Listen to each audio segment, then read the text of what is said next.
And good evening, everyone. It's about that time. Time for Natchez Renewal Radio. Right here, 97.7 The Beat. Natchez Radio, like I said. It's called Natchez Renewal. Man, it's hot outside, Mayor. It is hot. Yeah. Listen, and might as well be. It is summertime, right? Oh, that's the reason. As far as I know, set your calendar. Every July, it's going to be like this. But hey, well, happy it's beautiful outside. 8th of July. And happy 8th of July to you, Mr. Leon, and all your listeners here on 97.7 The Beat and also online with Facebook. It has been a busy day here in Natchez, busy series of days. It's hard to believe that we are now on the countdown to the fall and eventually Christmas. What happened? We were in the spring just a couple weeks ago, seems like. Now we've celebrated the 4th of July, and here we are.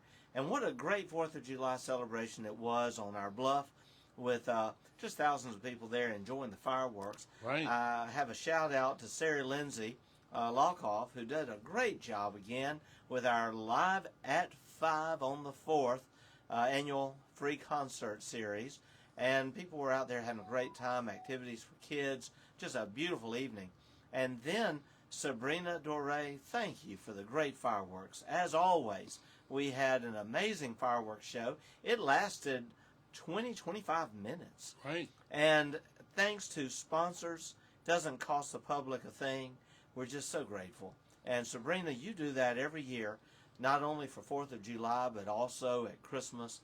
And we really appreciate you and your business as a shelter agent there in Vidalia, giving back every year during the holiday time back to all of us here in the Miss Lou.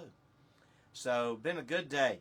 Had a great board meeting today, unanimous on every decision. We've been having that lately. I told someone recently they're no longer selling tickets and popping popcorn. Our meetings are kind of boring because we're agreeing on everything. And we are doing so much, wrapping up so many projects and now starting on so many new ones. And I also have to say a real shout out because today was a very important day and it was bittersweet. We had a send-off for Dr. Nifa Hardy. Have you heard, Leon? No, I haven't. Dr. Hardy, this Friday will be her last day as community liaison for the city of Natchez. Dr. Hardy is going to Alcorn as a full-time associate professor of psychology. Wonderful. She's been working with us for almost 4 years, done a great job.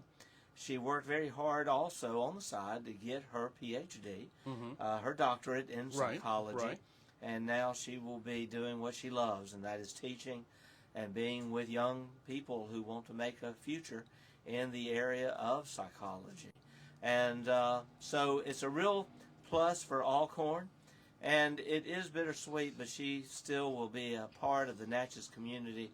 She'll continue as public relations officer, public information officer for Adams County Emergency Management. Okay. But we just want to wish Nifa the best. Absolutely. Shout out to her and her family. So much, and really, she's had the full support of her husband Andrell, her children. I've been watching them grow up, Alexis and Connor.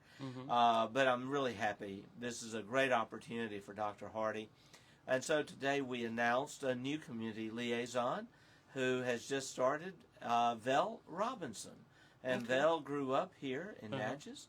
Vel actually attended Alcorn State, was a drum majorette there, lived away for a long time.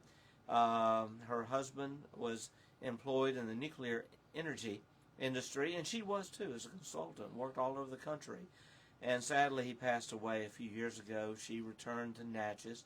She serves the community already on the board for Adams County Alumni Association for Alcorn, but she also is on the board for the Natchez chapter of the NAACP, and has also been a teacher at Adams County Christian School, ACCS. Right. So we're very glad to have Vel now as our new community liaison, and you'll be getting to know her, Mr. Leon. She's a wonderful lady with a lot of positive energy and a love for Natchez and a love for people. So all of that happened today. All right. And then I just had a meeting with Mayor Buzz Craft over in Oh, Medallion. yeah. Yeah, we're looking at all the plans for lighting the bridge. We've been back and forth with Great. the Lieutenant Governor of Louisiana today, Mhm. Billy Nungesser. We actually just had, Delbert Hoseman here about 3 weeks ago, and he's been really helping us with our project. We're going to get those bridges relit. We're working on it. I'd love to see the two of you guys come on Natchez Renewal Radio. Well, we'll do it soon. Yeah. We'll do it soon. Yeah. I still have in my home a beautiful, beautiful picture of the lighted bridges that you did years ago as a photographer. Yes, I did. And I bought it at Arts Natchez, and it's a small little canvas of the bridges lit at night on an easel. And we also, you asked me to present on your behalf another beautiful photograph you took of the bridges to the French ambassador. Yeah. And he was so grateful to get that. A beautiful thing. Yeah, he personally called me and thanked me for it. He did. Yeah. Well, he asked me for your number. Yeah. Yes, Philippe Etienne. He is in Paris now, and we are still friends and still stay in touch. Oh, okay. But I know he loved that. So just imagine you'll be able to take some new pictures of the bridges lit at Look night. forward to that. Now, we aren't going to light them quite as bright as they were. And right now, this phase will light the north face of the North Bridge, Okay. the south face of the South Bridge, and then the vertical uprights underneath. Okay. It will be beautiful. Okay. And we are going a little less intensity on the whiteness of the light.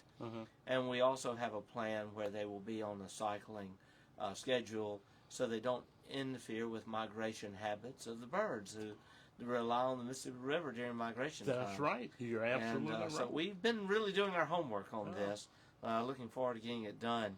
And we've already purchased all the lights. Oh, okay. So now it's a matter of figuring out all of the electrical components and how we'll get them installed.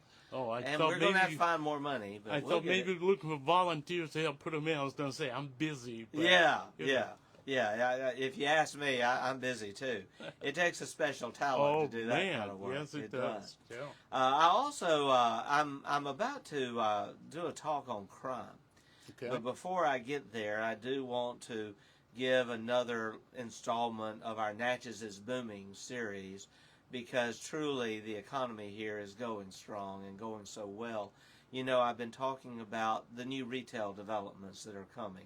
I've been talking about all of the great new jobs and all of the numbers that are headed in the right direction.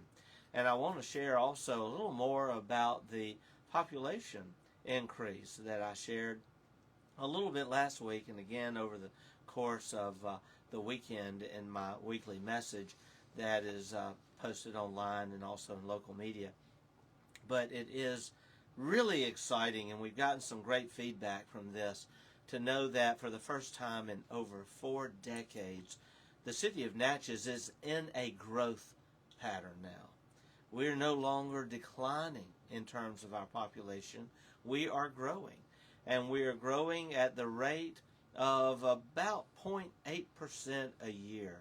And when you compound that, that really is a great growth rate that will put us over the next 10 years growing by between 2,000 to 3,000 in population as a city-county combined. We're looking at this now as a city-county combined population because Natchez is the only city, the only municipality in Adams County. And so statistics show that our population right now is 29,208. And that is an increase from last year of several hundred. Now, the 2020 census has now given way to a new study that has been done by Cubit Planning, and it is a nationally respected planning firm. And this study was given to us by Natchez Inc. The city of Natchez actually did not pay for this study, but the study shows directly. I'm not even sure that Natchez Inc. paid for it. There is information available on the website for cities all across America. If you go to Cubit Planning, And just Google CUBIT planning, CUBIT planning. And or you can go to our city page, pull up my message from the weekend, and you'll see a link. Just click on there, and it'll give you all the recent data on Natchez. So we are in a growth pattern, and what that means is no longer are we a declining population, a city that is going the wrong way. We are now a city on the rise. And we've known this to be the case. Over 1,200 houses have been bought here since 2020. And that doesn't even count for sale by owner. It doesn't even count commercial. And we know a lot of that's been happening. It doesn't also take into account all of the new businesses. We've had a net of, well, we've had over 400 businesses open. And associated with those businesses is quite a few hundred jobs. And then you add to it the job growth that we've experienced in some existing businesses that are growing, such as Jordan Carriers, that has added close to 400 trucks since 2020, and multiply that by how many drivers they've added, and then you just keep on adding, and we're going to be focusing on these businesses that are growing. Businesses like Delta Fuel that made downtown Natchez their headquarters just a few years ago. Businesses like Loss Prevention that made downtown Natchez their world headquarters just a few years ago. All of this since the beginning of our first term in 2020. These are exciting times, and now exciting to know we are a city on the rise. But I want to talk about crime, because as we look around the state, we will see that cities that are doing well are on the rise. And Natchez has had our challenges. And we had some very senseless crime just this weekend in a couple different incidents, one a fatality. And I grieve every one of these fatalities and what that impact is on a community, on the families involved. And our police are working very hard to prosecute crime that occurred this weekend. And their arrest rate has been good, their solve rate has been good. And overall, you know, you're always nervous to put this out there, but even with what happened this weekend, our crime is down. Statistics are down here in Natchez.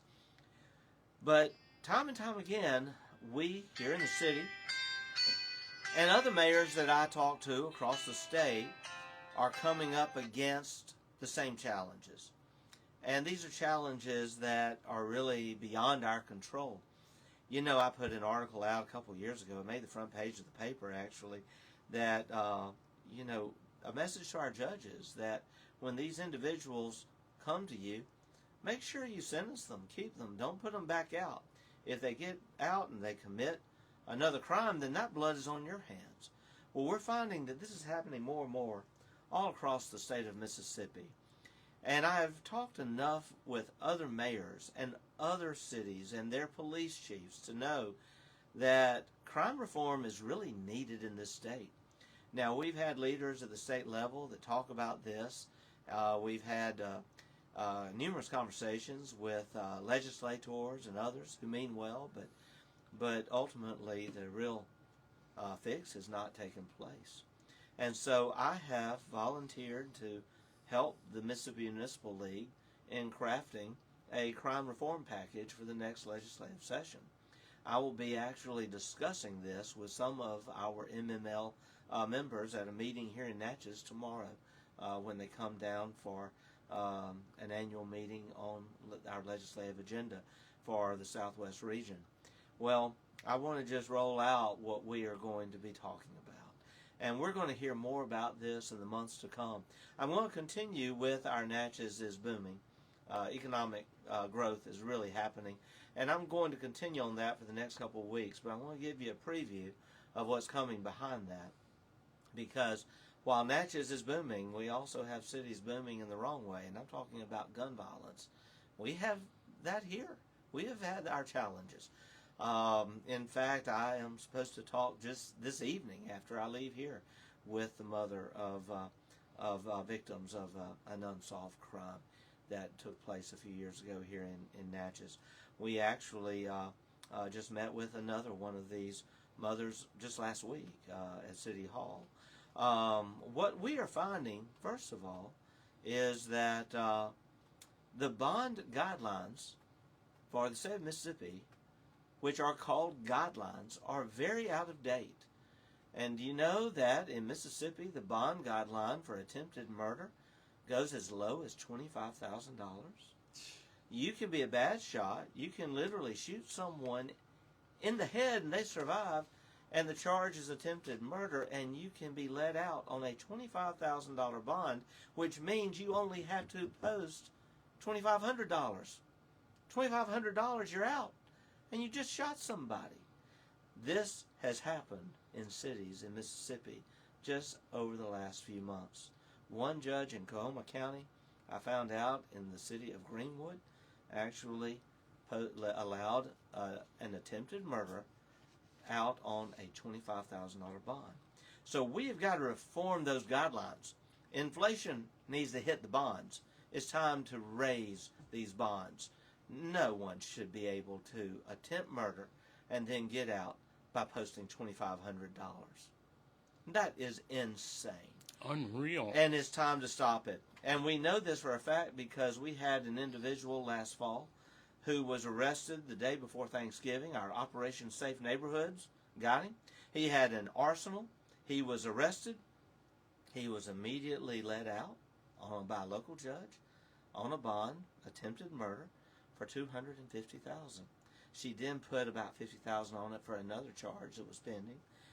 And while he was out on bond, he attacked and could have killed one of our police officers during a scuffle at the Walmart parking lot around Christmas time. Do you know his case came to trial just a couple weeks ago, and he's out. He's out for time served, sentence suspended. And so we've got to have mandatory minimum sentencing for our violent crime. If you are out there and this guy shot someone in the head and he's out, case over. You know, if that happens, there should be a very high bond threshold, but there should also be minimum sentencing that means something. And also, this brings me to my third point. We've got to have special attention for bonds and sentencing for attempted murder and assault on police. Our police are already taking a risk every time they go out. And why should someone be allowed to assault them and then be out of jail, case over, 6 months later? 6 months later, and they're out. And they committed that crime while they were out on bond for attempted murder. Now, that makes no sense, and it's time for that to stop. And if the state legislature persists in allowing these laws to be on the books, then the state legislature is complicit. You know, everybody will have blood on their hands. We've got to stop that. The fourth point, too, is, so let's say the judge gives a person a $25,000 bond, and then they're allowed to post 10% and get out, and that's $2,500. Oh, but they don't have $2,500. In Mississippi, a bail bondsman can just loan it to them at about 50% interest. And so you just post a percentage of that $2,500, sign something with the bail bondsman, and you're out. Why should anyone be allowed to finance a bond on a violent crime? Are we really going to let people make payments on their bonds that are already allowed to only post 10% and get out? Are we really going to let them finance that and be out among the public when they're suspected of a violent crime? In these situations, no. But yet, under state law, yes. People are financing bonds left and right, and they're financing on violent crimes left and right. That's got to stop. And another issue, and this is my fifth one. I could go on and on, but you have to start somewhere. So these will be the 5 pillars of our crime reform bill, and I pray that the Municipal League will go forward with this. If they won't, Mayor Dan Gibson will. But these are the 5 pillars. The 5th pillar being full funding and staffing of the state crime labs. Over the last couple of years, the state of Mississippi has been opening some additional crime labs. They've opened one on the coast. They've opened one in North Mississippi. However, from our research, they have yet to fully fund the state crime lab in Rankin County. That is a state-of-the-art, absolutely beautiful, multi-million-dollar facility. It has never been fully funded, and now we have additional state crime labs that are not fully funded. In fact, when I talk about staffing, they have staffing shortages. They're also paying the lowest wage of any crime labs in our region. After 1 year, these new crime lab experts, and actually they're just starting, leave Mississippi, and these forensic scientists are being gobbled up by Louisiana, Alabama, other surrounding states. We are nothing but a training ground for them. And no wonder there's a backlog that results in cases all across the state being thrown out. We had a case here.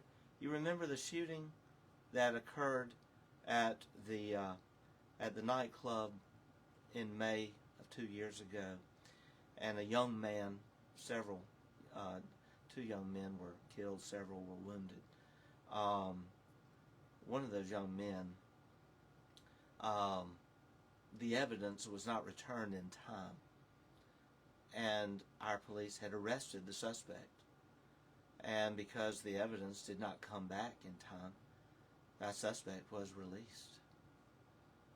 And if it were not for our district attorney, Tim Cotton, going to the crime lab and making a personal appeal to get that evidence back, and then working with our police and judges to have evidence re-entered and an arrest made, that person would still be on the street.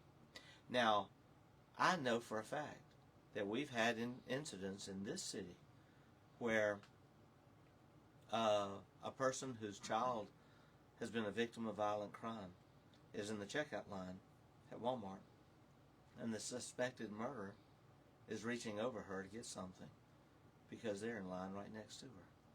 Now, how in the world does that go in Mississippi? And why do we allow this stuff? And so I just want to say, judges, get ready. These guidelines are about to become stricter. They're about to become tighter. And in addition to that, you're not going to just let somebody out for time served because they attacked, right 6 months after they attacked one of our police officers. No, there's going to be minimum mandatory sentencing for these violent crimes, such as attempted murder and such as attack on a police officer. It is so important that we make these reforms, and if you can't tell, I'm pretty fired up about it. It's got to happen. I'm tired of getting the calls from parents who are dealing with, got one this weekend, whose son is in the ICU right now because of a shooting. You know, the violence has got to stop. We're working hard as we can to equip our police officers, pay them well, get our crime cameras up. We are working on more crime cameras right now. We're not going to tell you where they're going, but they're going. I mean, but we can only do so much. The state has got to step up, and if they're going to be tough on crime, they've got to deliver a package that proves that they are tough on crime. There's an old saying, and I'm going to end with this: your actions are speaking so loudly, I can't hear a word you're saying. The actions of our state have been such, they're not tough on crime. The words say they are. It's time for the actions to say as much. Wow. I know that's heavy. Let me end on a brighter note. This Saturday, is Christmas in July. One thing about a city on the rise, a city on the move, is we get to have wonderful events, wonderful festivals. People are safe. I'm so grateful we had a safe 4th of July on our bluff. But I also want to say this. We are going to have Christmas in July in downtown Natchez this weekend. Oh, okay. Yeah, the merchants are going to be open. Christmas decor is going to be out in some of them. And, hey, go ahead and start Christmas shopping early. It's never too late. Yeah. I can tell you from experience, the earlier you start, the less it costs, because you can spread it over time, and you also have more time to get the gift wrapping done. Mr. Leon, thank you so much, and my prayers are for our city, our state, our nation, and that we would be a people who don't just talk, the talk, but we walk it. You've been listening to the mayor of Natchez, Adams County, Natchez Renewal Radio, right here, 97.7 The Beat. Thank you, Mayor. Thank you, Mr.